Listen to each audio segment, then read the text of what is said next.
வணக்கம். தமிழ்நாட்டில் மொத்தம் ஒரு 47 கட்சிக்கிட்ட நீக்கியிருக்காங்க. யாருன்னு பார்த்தீங்கன்னா, தேர்தல் ஆணையம் நீக்கியிருக்காங்க. தமிழ்நாட்டில் பதிவு செய்யப்பட்ட கட்சிகளில் 47 கட்சி நீக்கியிருக்காங்க. எதுக்காண்டி நீக்கினாங்க? ஏன் எதனால் நீக்கினாங்க? அப்படின்ற மாதிரி நிறைய விஷயங்கள் வந்து இப்போ விவாத பொருளாக மாறிட்டு இருக்கு. தேர்தல் ஆணையம் பொறுத்த வரைக்கும் அப்படின்னா வந்து ஒவ்வொரு ஆண்டும் வந்து பொதுக்குழு, செயற்குழு கூட்டத்தை வந்து அவங்க நடத்தி தேர்தல் ஆணையத்தை தெரிவிக்கணும். அதுமாதிரி தேர்தல் விதிமுறைகள் படி தேர்தலில் வந்து அவங்க கண்டிப்பாக போட்டியிடணும். அவங்களுக்கும் ஒரு சின்னத்தை ஒதுக்கியிருப்பாங்க, அந்த சின்னத்தை போட்டிடணும். இது வந்து ஒரு மிகுந்த ஒரு விதிமுறையாகும். அதுக்கப்புறம் தேர்தல் ஆணையம் அந்த கட்சி இத்தனை வசதி வாக்குகள் வாங்கிச்சு இந்த தேர்தலில் போட்டிட்டாங்க பட்டியலை வந்து வெளியிடுவாங்க. இது காலகாலமாக நடந்துருக்கு. ஆனால் ஒரு பதிவு செய்யப்பட்டு, அதாவது இந்த கட்சி தொடங்குறேன் அப்படிங்கிற மாதிரி தேர்தலுக்கு பதிவு பண்ணிவிட்டு எந்த ஒரு ஆக்டிவிட்டேஷன் இல்லாமல் சும்மா இருந்தாங்கன்னா அந்த மாதிரி கட்சிகள் இந்தியாவில் வந்து நிறைய இருக்குது. அந்த மாதிரி கட்சிகளை வந்து இப்போ தற்போது வந்து களை எடுத்துகிட்டு இருக்காங்க. அந்த வகையில் தான் 47 கட்சிகள் தமிழ்நாட்டில் பலியாயிருக்குன்னு சொல்லலாம். ஏன் பலியாயிடுச்சு அப்படிங்கிற டீட்டெயில்ஸ் நம்ம முழுசாக அதில் பார்த்துக்கலாம். ஏன்னா வந்து ஒரு முக்கியமான ஒரு தகவலாக இருக்கிறதுனால கண்டிப்பாக பார்க்கணும். தமிழ்நாட்டில் 47 கட்சியில் ஒரு முக்கியமான சில கட்சிகள் நம்ம பார்க்கணும். ஒன்று மனிதநேய மக்கள் கட்சி. இது யாருன்னு பார்த்தீங்கன்னா, ஜவஹர்லால் ஒரு பேராசிரியர் ஜவஹர்லால் தலைமையாக கொண்டு இயங்குகிற ஒரு கட்சி. 2 முறைக்கு மேலே அவர் எம்எல்ஏ இருந்திருக்காரு. ஆனாலும் அவர் கட்சி பறி போயிருக்கு. அது எப்படிங்க?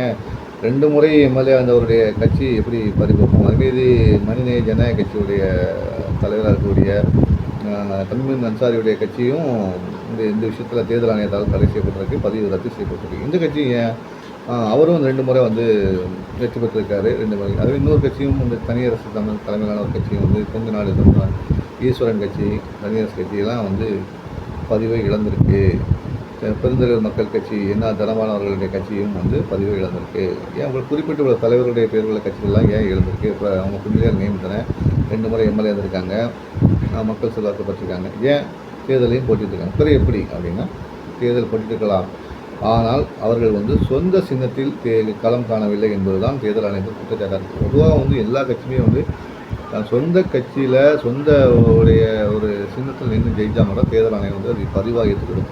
மற்றபடி கூட்டணி கட்சிகளுடைய அங்கீகாரத்தை கூட்டணி கட்சியில் இருந்து கூட்டணி கட்சியின் சின்னத்தில் போட்டிட்டால், உதாரணத்துக்கு உதயசூரியன் சின்னத்தில் தான் கொங்கு ஈஸ்வரன் வந்து போட்டிட்டார். அதனால தான் அந்த கட்சி பறி போயிருக்கு. அதுபடி தனியரசு தலைமையிலான இளைஞர் பேரவை ஒரு கட்சியும் வந்து ஏடிஎம்கே சின்னத்தில் ரெட்டலை சின்னத்தில் போட்டிட்டாங்க அந்த களங்களில். அதனால் அவங்க கட்சி பறி போயிருக்கு. அது மாதிரி இவர் ஜவஹர்லால் மனிதநேய மக்கள் கட்சியும் வந்து பார்த்திங்கன்னா திமுக சின்னத்தில் உதயசூரியன் சின்னத்தில் வந்து வெற்றி பெற்றாங்க. இதனால் அவங்களுடைய யாருடைய உறுப்பினராக பார்க்கப்படுவாங்கன்னா, அவங்க வந்து திமுக உறுப்பினராகவோ இல்லை அதிமுக சின்னத்தில் அதிமுக ஏடிஎம்கே உறுப்பினராக தான் கருதப்படுவாங்க தவிர அவங்க இண்டிவிஜுவல் கட்சியாக வந்து அவங்க கருதப்பட மாட்டாங்க. அதனால் இவங்க கட்சி ஜெயித்தாலும் இவங்க சார்ந்த அந்த அரசியல் கட்சி பதிவு ரத்து செய்யப்பட்டுள்ளது. இது போக தேர்தலில் போட்டியிட்டு தோல்வி தழுவி இருக்கிற தனபாலன் மற்றும் சில கட்சிகளுடைய பதிவும் ரத்து செய்யப்பட்டிருக்கு. என்ன காரணம் பார்த்தீங்கன்னா, அவங்களும் இதே குற்றச்சாட்டம் பண்ணாங்க. அவங்களும் இரட்டை இலையிலையோ உதயசூரியனிலையோ நின்று தான் அவங்க வந்து தேர்தல் போட்டிட்டாங்க, தோல்வி தழுவிக்கலாம். இருந்தாலும் அவங்க அடிப்படையில் அந்த கட்சியும் தேர்தல் ஆணையத்துடைய விதிவிலக்கு பொருந்தலை. அதனால் வந்து அந்த கட்சியும் டிஸ்மிஸ் ஆகிருக்கு, பதிவு ரத்து செய்யப்பட்டிருக்குன்னு சொல்லலாம். இப்படி 47 கட்சிகள் வந்து ரத்து செய்யப்பட்டிருக்கு. அந்த 40 இந்த கட்சிகள் தவிர வேறு என்னென்ன கட்சிகள் ரத்து செய்யப்படுதுன்னு கேட்டிங்கன்னா குட் கொஸ்டினாக இருக்கும். அதோடைய தகவலை நம்ம கண்டிப்பாக கொடுத்துருவோம். ஏன்னா வந்து தேர்தல் ஆணையத்தை பொறுத்த வரைக்கும் இது வருஷம் ஆண்டுக்காண்டு இந்த மாதிரி விஷயங்கள் நாங்கள் பண்ணுவோம் அப்படின்னு சொல்லியிருக்காங்க. அந்த வகையில் பார்த்திங்கன்னா வந்து தமிழ்நாட்டில் உள்ள 42 சிறிய கட்சிகளில் வந்து அகில இந்திய ஜனநாயக கட்சி, அகில இந்திய ஃபார்வர்ட் பிளாக், அகில இந்திய மக்கள் நல்வாழ் கட்சி, அகில இந்திய மூவேந்தர் முன்னணி கழகம், அகில இந்திய பசுமை முன்னேற்ற கழகம், அகில இந்திய சக்தி ஜோதி கட்சி, அகில இந்திய தமிழக முன்னேற்ற கழகம், அனைத்து மக்கள் நீதி கட்சி, அன்பு உதயங்கட்சி, அன்னை மக்கள் இயக்கம், அனைத்து இந்திய தொழிலாளர் கட்சி, அண்ணன் தமிழக எழுச்சிக் கழகம், டாக்டர் அம்பேத்கர் மக்கள் புரட்சி இயக்கம், புரட்சி தேசம் கட்சி, கோகுல மக்கள் கட்சி, இந்திய லவ்வர்ஸ் கட்சி, பாருங்க கட்சியில் கூட லவ்வர்ஸ் இருக்காங்க, இந்திய லவ்வர்ஸ் கட்சி, இந்திய மக்கள் கல்வி முன்னேற்றக் கழகம், கொங்கு நாடு மக்கள் தேசிய கட்சி, மகாத்மா காந்தி தேசிய தொழிலாளர் கட்சி, மக்கள் தேசிய கட்சி, மக்கள் கூட்டமைப்பு கட்சி, மக்களாட்சி முன்னேற்றக் கழகம், மனிதநேய ஜனநாயக கட்சி சொன்னது, மனிதநேய மக்கள் கட்சி, பச்சை தமிழன் கட்சி, பெருந்தலைவர் மக்கள் கட்சி, சமத்துவ மக்கள் கழகம். இது முக்கியமான கட்சி. சமத்துவ மக்கள் கழகம் யார்கிட்ட இருக்குது பார்த்தீங்கன்னா, எர்ணாவூர் நாராயணன் அவர்கள்ட்ட இருக்குது. அவர் யாருன்னு பார்த்தீங்கன்னா திமுகவில் ஒரு வாரியத்துடைய தலைவராக இருக்கிறாரு. திமுக சின்னத்தில் கடந்த முறை போட்டிட்டார். இந்த கட்சியும் வந்து பதிவை இழந்திருக்கு. அப்புறம் சூப்பர் நேஷன் கட்சி, அடுத்து பார்த்தீங்கன்னா சூப்பர் ஸ்டார் மக்கள் இயக்கம், தமிழ்நாடு மக்கள் திராவிட முன்னேற்ற கழகம், தமிழக மக்கள் முன்னேற்ற கழகம், தமிழக மக்கள் முன்னேற்ற கழகம் யார்கிட்ட இருக்குன்னா ஜான் பாண்டியன் அவர்கள்ட்ட இருக்குது. ஜான் பாண்டியன் வந்து கடந்த முறை வந்து ஏடிஎம்கே சின்னத்தில் தான் போட்டிட்டார் எக்மூரில். அதுக்கப்புறம் 2-3 முறை தேர்தலையும் ஏடிஎம்கே தான் போட்டிட்டார், ரெட்டை தான் போட்டிட்டார். அதனால தான் வந்து இப்போ கூட தாமரை சின்னத்தில் தான் வந்து களம் கண்டார் நம்ம தென்காசி தொகுதியில். ஸோ இதன் காரணமாக அவருடைய பதிவு ரத்து செய்யப்பட்டிருக்கு.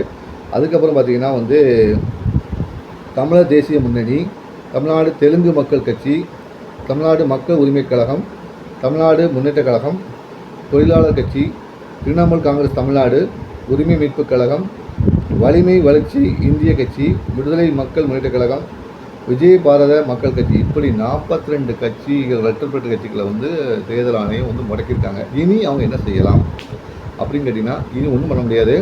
அவங்க திரும்ப பதிவை ரெனியூல் பண்ணணும், அதுக்கு தேர்தல் ஆணையத்தை திரும்ப பதிவு பண்ணணும், திரும்ப கட்சியை வந்து மீட்டெடுக்கணும். எடுத்துட்டு அடுத்த முறை தேர்தல் போட்டியிடும் போது தங்களுக்காக ஒதுக்கப்பட்ட சின்னத்தில் அவங்க போட்டியிடணும். இது ஒரு வாய்ப்பு. ஏன்னா வந்து இல்லைன்னா அவங்களுக்கு இது வாய்ப்பு, கண்டிப்பாக அந்த சின்ன பதிவு கிடைக்காது. ஒருவேளை 8.5% வாக்குகள் அவங்க பெற முடியாவிட்டால் கண்டிப்பாக அவர்கள் கட்சி பதிவை தேர்தல் ஆணையம் ஏற்றுக்கொள்ளாது. நல்ல விதிமுறையாக தான் பண்ணியிருக்காங்க. இதில் தப்பிய கட்சிகள் என்ன கட்சிலாம் பார்த்திங்கன்னா, விடுதலை சிறுத்தைகள் கட்சி. விடுதலை சிறுத்தைகள் கட்சி திமுக கூட்டணி இருந்தாலும் எப்போதுமே பார்த்திங்கன்னா வந்து தனக்கான சின்னத்தில் தான் வந்து அவங்க போட்டிடுவாங்க. கடந்த முறை பானை சின்னத்தில் 6 தொகுதியில் போட்டிட்டு வெற்றி பெற்றாங்க, 4 தொகுதி எம்எல்ஏ ஆனாங்க. அவங்க அதில் உறுதியாக இருந்தாங்க. அதனால் விடுதலை சிறுத்தைகள் கட்சி இந்த கூட்டணியிலேருந்து தப்பியதுன்னு சொல்லலாம். அதுக்கப்புறம் பார்த்திங்கன்னா வந்து முக்கியமான கட்சி மதிமுக இதில் வந்து சிக்கியிருக்கணும், தப்பிச்சு. எப்படி தப்பிச்சுன்னு காரணங்கள் இருக்குது. மதிமுக கடந்த முறை திமுக கூட்டணியில் வந்து போட்டிட்டாங்க, 6 தொகுதியில் வாங்கினாங்க, 4 தொகுதியில் ஜெயித்தாங்க. அனைத்தும் உதயசூரியன் சின்னத்தில் தான் போட்டிட்டு ஜெயித்தாங்க. உதயசூரியன் சின்னத்தில் போட்டிட்டு ஜெயிச்சும் அவங்க கட்சி எப்படி தப்பிச்சது அப்படின்னு பார்த்தீங்கன்னா, அதுக்கு காரணம் துறை வைக்கோ தான் ஒரு காரணமாக இருந்தார். என்னென்னா, திருச்சி நாடாளுமன்ற தொகுதியில் அவங்க உதயசூரியன் சின்னத்தில் போட்டியிடலை. அவங்க வந்து தனி சின்னத்தில் தீக்குச்சி சின்னத்தில் போட்டிட்டாங்க. தீக்குச்சி சின்னத்தில் தான் அவங்க போட்டிட்டாங்க. மற்றபடி அவங்க உதயசூரியன் சின்னத்தை போட்டியிடல. அந்த ஒரு தொகுதி தான் வந்து மதிமுகவை தற்போது காப்பாற்றிருக்குன்னே சொல்லலாம். இல்லைன்னா மதிமுகவும் இந்த பதிவில் இருந்து நீக்கப்பட்டிருக்கோம் அப்படிங்கிறது தான் ஒரு முக்கியமான காரணமாகப்படுது. இதிலிருந்து சொல்லக்கூடியது புரிந்து கொள்ள முடியும்னா, கூட்டணியில் சேர்ந்தாலும் கூட்டணி நிர்பந்தத்துக்காக வந்து உதயசூரியன் சின்னத்திலேயோ இரட்டை இலை சின்னத்திலேயோ போட்டியிட்டால் அவர்கள் வந்து தங்கள் பதிவை இழப்பார்கள் என்பதை தான் அந்த தேர்தல் ஆணையத்தின் நடவடிக்கை காட்டுது. சொந்த சின்னத்தை சின்னால் மட்டும்தான் அவங்க வந்து தன் பதிவை காட்ட முடியும், கட்சியை நடத்த முடியும் என்பதற்கு தேர்தல் ஆணையம் ஒரு சரியான ஒரு வியூகத்தை கொடுத்துட்டாங்கிறது தான் பார்க்க முடியுது. ஸோ இனி என்னென்ன கட்சிகள் இன்னும் பதிவோகம், இன்னும் என்னென்ன கட்சிகள் பதிவை இழக்கப் போகிறது என்பதெல்லாம் போக தெரியும். என்றாலும் இந்த வரும் சட்டமன்ற தேர்தலில் இது ஒரு மணி அடியாக பார்க்கப்படுகிறது, ஒரு மணி ஓசையாக பார்க்கப்படுகிறது.